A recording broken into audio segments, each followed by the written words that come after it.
Tim Prabowo Hatta menggugat KPU dan tidak menerima proses pelaksanaan Pilpres 2014. Untuk menghadapi sidang perdana di MK pada 6 Agustus 2014 mendatang, KPU menyiapkan 15 tim advokasi. KPU telah mempersiapkan sejumlah barang bukti untuk menghadapi sidang perdana di Mahkamah Konstitusi atas gugatan tim Prabowo Hatta tersebut terhadap KPU pada pelaksanaan Pilpres 2014 lalu. Salah satu isi gugatan yang diajukan tim Prabowo Hatta ke MK dalam sengketa hasil pemilu presiden 2014 yakni mengenai perbedaan hasil perhitungan suara. Kuasa hukum KPU Adnan Buyung Nasution mengatakan, sebagai pihak tergugat ia pun menantang kubu Prabowo Hatta untuk memberikan data berjenjang.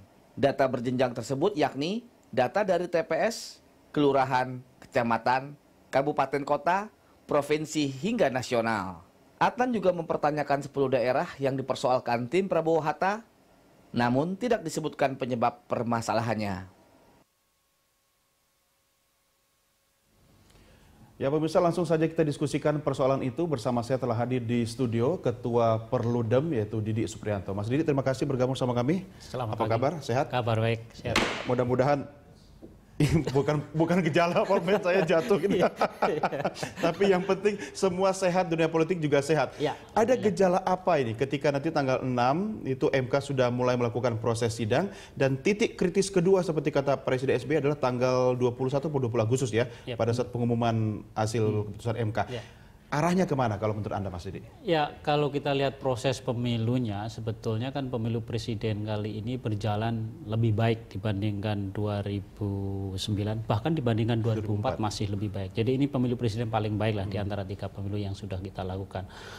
Meskipun demikian, karena undang-undang kita, konstitusi kita memberi kesempatan kepada siapapun yang peserta yang kalah untuk menggugat di Mahkamah Konstitusi, maka ya kesempatan ini terjadi, dimanfaatkan oleh pasangan Prabowo Hatta, sehingga ya mau nggak mau kita menunggu. Tapi kalau dari sisi prosesnya saya melihat apa yang akan dilakukan Prabowo dan Hatta ini sulit untuk katakanlah membuktikan bahwa ada kecurangan, ada masalah, ada salah hitung. Alasan Anda mengatakan sulit apakah berkaca di kasus-kasus pemilu sebelumnya seperti pilkada yang ini kan kita bicara jutaan ya, 50 juta itu bukan angka kecil.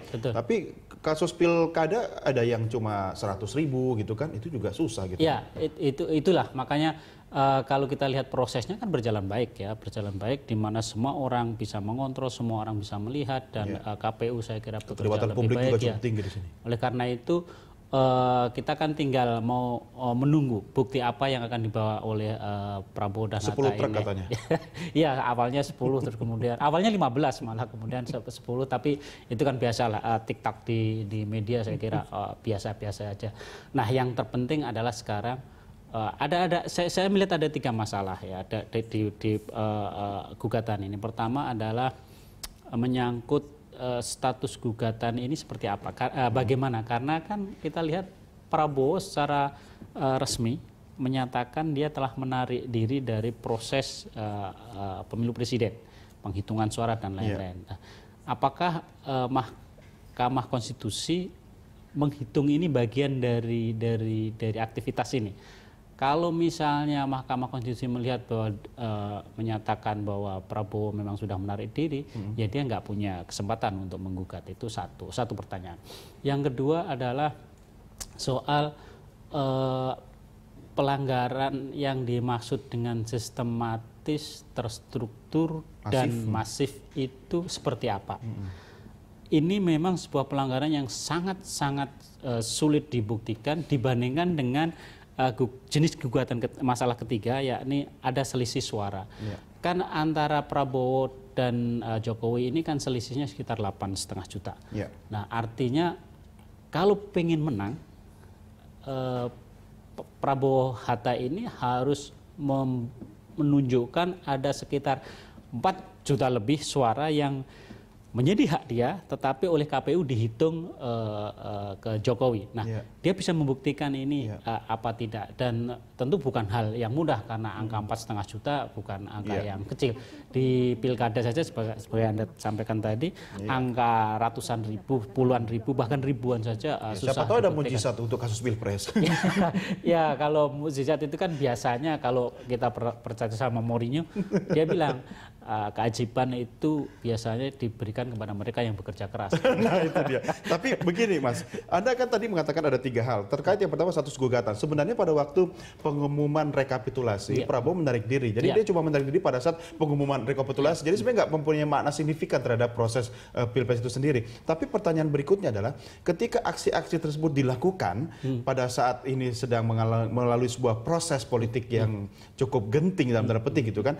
Pertanyaannya apakah langkah yang kira-kira bisa dilakukan berikutnya ketika nanti ternyata MK memutuskan tidak sesuai dengan harapan Prabowo Hatta? Ya, kalau kita lihat beberapa hal yang bisa dilakukan karena manuver-manuver politik yang ada di DPR ya. Misalnya gagasan untuk membuat pansus untuk memeriksa sejauh mana profesionalitas KPU, yang satu. Yang kedua, mereka sudah membentengi diri, apapun yang akan dilakukan oleh Jokowi akan dia coba hambat, karena kan padahal dulu masih ingat kan ketika Pak Prabowo mengatakan percaya pada KPU, kan betul, hormati KPU gitu kan. Sekarang mau digugat. Ya nggak apa-apa, karena memang konstitusi maupun undang-undang kita memberi kesempatan, memberi ruang, memberi ruang itu. Nah, yang terpenting adalah mereka bisa membuktikan gugatannya itu atau tidak. Kalau tidak terbukti? Tidak terbukti, otomatis Jokowi dan Hatta dengan Jokowi dan ada koalisi baru. Koalisi ala Perludem. Jokowi dan JK otomatis akan dilantik pada tanggal 20. Tapi ibaratnya ini kan sebuah kondisi di mana ada yang nanggung gitu kan, tapi di tengah situasi nanggung itu ada riak-riak yang mengganggu. Saya tidak tahu apakah istilah mengganggu ini cukup tepat dalam kondisi sekarang ini. Ya, kalau kita lihat sebetulnya ketegangan politik sudah menurun ya. Ketika KPU sudah menyatakan pasangan nomor 2 dalam ini Jokowi JK menang dengan selisih 4,5 juta, maka sebetulnya secara politik menurut saya ya sudah selesai.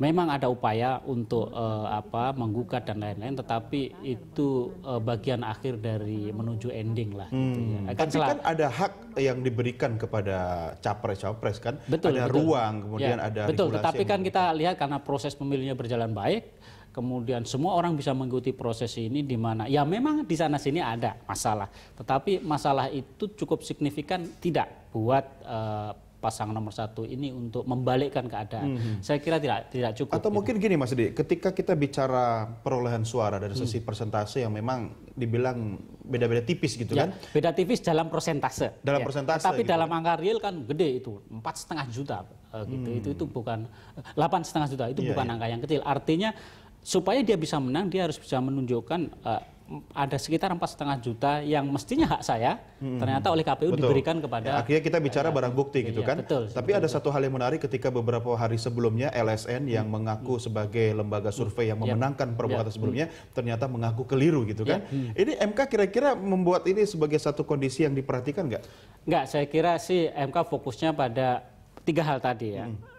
Karena saya yakin nanti pihak Jokowi akan mempertanyakan kepada MK, kira-kira pertanyaan gini, Pak Hakim, pasangan nomor 1 kan sudah mengundurkan diri, apa dia masih punya legal standing? Oke, Hakim mungkin bilang, oh itu kan pernyataan politik aja, itu tidak ada kaitannya dengan hukum formal, maka kita terima. Yang kedua, sistematis, terstruktur dan masif. Oke, silahkan aja buktikan. Kalau kita bicara sistematis itu kan sebuah pelanggaran di mana di semua lini itu antara sistem yang satu dengan antara titik yang satu dengan titik yang lain itu saling berhubungan, sehingga pelanggaran ini betul-betul susah diantisipasi. Hal ini lebih cenderung melibatkan penguasa ya, aparat dan lain-lain. Kemudian kalau kita bicara struktur itu artinya dari KPU ke bawah itu semacam ada instruksi bahwa Prabowo pasangan nomor 2 yang harus dimenangkan. Kalau kita bicara masih berarti kejahatan itu terjadi di mana-mana gitu. Nah, 3 hal ini kan yang harus dia buktikan. Kalau dia nggak bisa buktikan, ya otomatis akan ditolak oleh MK. Yang terakhir kalau misalnya dia hanya bermain soal angka, ya dia harus bisa menunjukkan 4,5 juta suara yang mestinya jadi hak kami, ternyata salah tulis, salah hitung diberikan oleh Jokowi. Nah, dia bisa buktikan kalau itu apa 10, tidak. 20 atau 100, 200 salah tulis masih memungkinkan gitu kan. Ini pengawasan publik cukup tinggi, 4,5 juta suara. Betul, makanya saya termasuk orang yang heran dengan apa gugatan ini, karena dibandingkan dengan 2009, 2004, pemilu kali ini sangat bagus. 2009 saya bisa mengerti kenapa Megawati dan Prabowo waktu itu menggugat ke MK. Betul. Pasangan SBY dan Gala, karena waktu itu ada persoalan yang sangat krusial ketika daftar pemilih di awal kacau balau dan jumlahnya banyak. Komnas HAM waktu itu menghitung ada sekitar 10-20% warga negara yang punya hak pilih tidak masuk dalam daftar pemilih. Mas Didi, kita lanjutkan kebingungan Anda di segmen berikutnya. Kita break dulu. Pemirsa tetap bersama kami segera kembali sesaat lagi. Sedianya kita juga akan berdiskusi dengan Komisioner KPU pada hari ini, Mas Didi, tapi ternyata narasumber yang kita undang sampai saat kita berdialog tidak bisa hadir. Mungkin masih di perjalanan mudik. Bukan berarti sedang mempersiapkan gugatan kan yang akan dilayangkan oleh ya, Kubu tentu Prabowo. saja mempersiapkan. Tapi yang sekarang yang harus bekerja keras kan di level bawah. Dalam hal ini KPU Kabupaten Kota. Kemudian KPU Kabupaten Kota itu akan minta bantuan PPK dan PPS untuk memastikan bukti-bukti. Karena salah satu tuduhan yang disampaikan oleh kelompok ini kan manipulasi daftar pemilih. Dalam hal ini ada daftar pemilih khusus tambahan di mana angkanya beda. Nah, ini memang agak secara teknis memang menyulitkan, karena kalau kita lihat di proses pemungutan dan penghitungan suara itu di formulir C7 itu memang kan ada beberapa kolom ya. Kolom 1 itu kolom DPT, daftar pemilih tetap, artinya orang yang namanya masuk daftar pemilih tetap otomatis akan ditulis di situ. Kemudian ada kolom DPK, daftar pemilih khusus. Mereka yang namanya tidak masuk dalam DPT. Kemudian ada DPKTB. Mereka yang datang dari tempat lain masuk kolom. Nah, kolom 1, kolom 2, kolom 3 ini setiap halaman ada. Kemudian dijumlah. Kemudian hasil jumlahnya ditambahkan di halaman berikutnya, dijumlah lagi, dipindahkan lagi, dijumlah lagi. Nah, memang sangat mungkin ada kesalahan-kesalahan di situ. Tetapi prinsip yang terpenting adalah waktu proses penghitungan suara itu. Karena pekerjaan manual ya? Iya, kerjaan manual dan memang saya termasuk yang mengkritik formulir itu. Formulir itu jumlah tapi barisnya. Kalau dalam satu lembar doang kan panjang banget. Iya, tapi kan jumlahnya itu pertama kenapa dibikin kolom sejajar? Mestinya kan DPT 1 berkas, kemudian DPK 1 berkas, DPKTB 1 berkas, kan enak menjumlahnya. Betul. Kalau dibikin kolom-kolom seperti itu, tapi ternyata bisa memberikan ruang bagi penyalahgunaan. Bukan penyalahgunaan, kesulitan atau kelamaan petugas untuk menjumlah itu. Itu sebabnya. Apalagi di baris itu tidak dibatasi, itu jumlahnya kalau nggak salah 28 kan. Susah jumlahnya, kalau jumlahnya itu 20 atau angka genap itu atau 25 kan enak. 25 pindah. 25 tambah 50, tapi kalau 28 kadang-kadang kan ada 28 tambah 28 pakai mikir panjang. Ini yang harus diperiksa. Betul. Semua data-data dan ini kan data berjenjang kan dari tingkat paling rendah sampai tingkat di nasional gitu kan. Apa enggak bikin kerjaan baru di MK itu sehingga waktu proses yang persidangan 2 minggu kan? Apakah bisa terpenuhi? Kalaupun iya, apakah dari sisi kualitas kemudian dari sisi pemeriksaan barang bukti itu bisa tercapai? Nah, yang terpenting pertama adalah pihak penggugat menunjukkan di mana ada masalah itu. Ya, misal, itu di 15 term itu harusnya kan? Di mana ada masalah itu dan dia harus masalah itu dia harus buktikan juga dengan C1 yang dia miliki, dengan bukti-bukti yang dia miliki. Kalau dia tidak bisa menunjukkan ada masalah, ya MK tidak perlu meminta KPU untuk membuka semuanya, itu kan sia-sia saja. Tapi kalau dia bisa menunjukkan ini loh ada masalah di sini dokumennya ini, argumennya ini, itu MK berpikir untuk meminta KPU membuka. Tapi kalau terkait kotak suara yang dibuka di beberapa tempat. Nah, itu kan dalam rangka persiapan memang. Nah, kalau KPU tidak membuka kotak suara, yang terkunci setelah suara dihitung itu dia harus membuktikan pakai apa karena semua dokumen ada di situ kan istilahnya selama kan gini. Memang ada prosedur yang dituruti, ada saksi-saksi ketika membukanya. Jadi yang namanya surat suara dan perlengkapannya itu semua masuk kotak.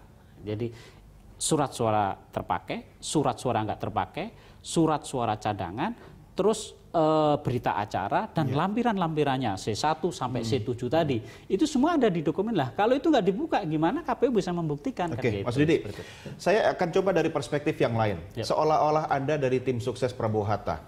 Ini kan tergantung pembisi atau tim sukses yang memberikan informasi kepada Pak Prabowo dan Pak Hatta ketika memutuskan untuk maju atau tidak.